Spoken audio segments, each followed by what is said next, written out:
Edward. Edward was getting old. His parts were worn and the big engines called him Old Iron because he clanked as he worked.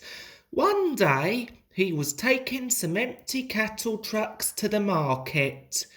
"Come along, come on," puffed Edward as he clanked along the line.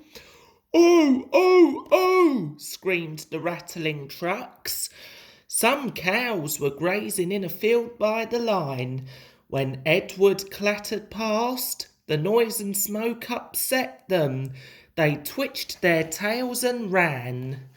The cows charged across the field. They broke through the fence and crashed into the last few trucks. A coupling rod broke and half the trucks were left behind.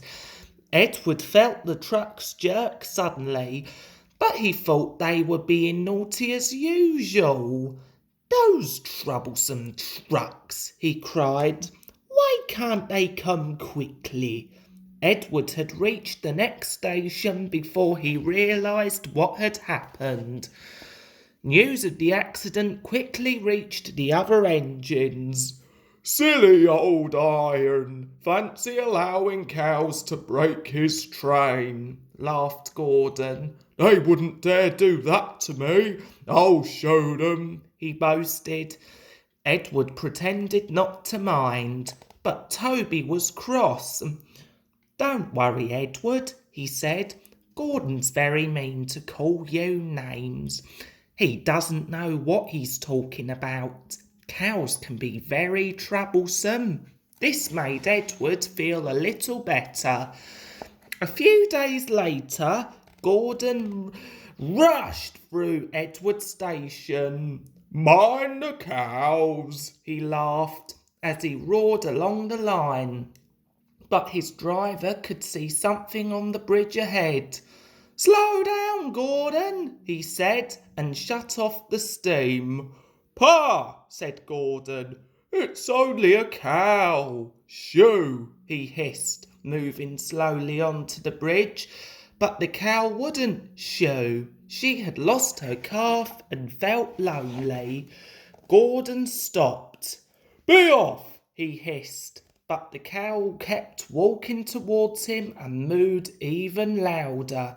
Gordon was scared and backed slowly away. His driver and fireman tried to send the cow away, but she wouldn't move. The guard told the porter at the nearest station. "That must be Bluebell," said the porter.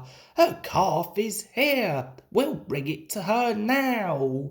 "Moo," bellowed Bluebell when she saw her calf, and she nuzzled her happily.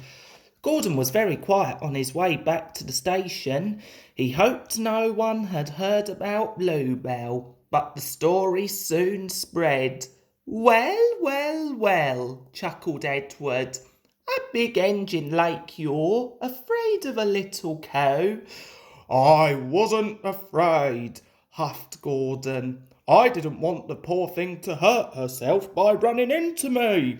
"Yes, Gordon," said Edward solemnly, but he knew the real reason why Gordon had stopped. A few days later, Edward was late with the passengers for James's train. "It's Old Iron again," grumbled James. "Edward always keeps us waiting." Thomas and Percy were annoyed. "Old Iron," they snorted. "Why, Edward could beat you in a race any day." "Really?" huffed James. "I should like to see him do it." Edward heard James as he pulled into the station, but he just smiled. Later that week, James's driver felt unwell. His fireman was ringing for a relief driver when he heard the signalman shout. James was puffing away without a driver. His fireman ran after him, but James was going too fast.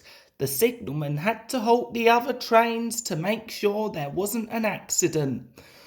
Two boys were standing on James's footplate, explained the signalman when James's fireman returned. Edward is bringing the inspector. He needs a pole and a coil of wire rope. James's fireman was waiting with the pole and rope when Edward arrived. Good man, said the inspector. Jump in. Don't worry, we'll catch him, puffed Edward. By now, James was very frightened. He had realised that he didn't have a driver. I can't stop, he wailed. Help! Help!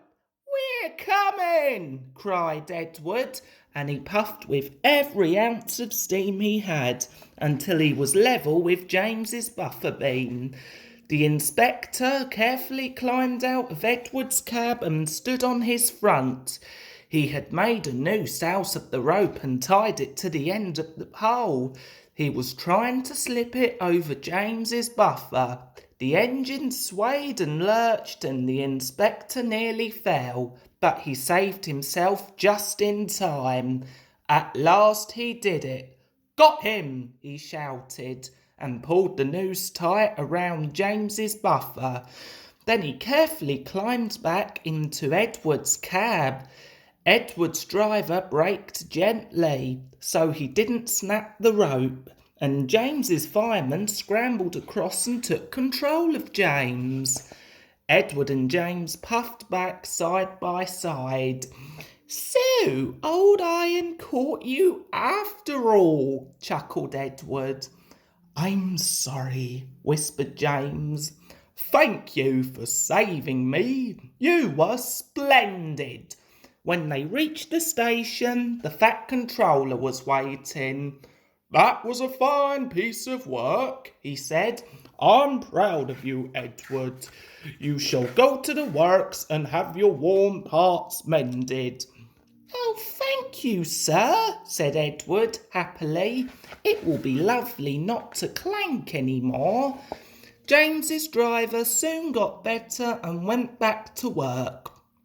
The naughty boys had got such a shock when James started moving that they decided to wait until they were much older before trying to drive a train again.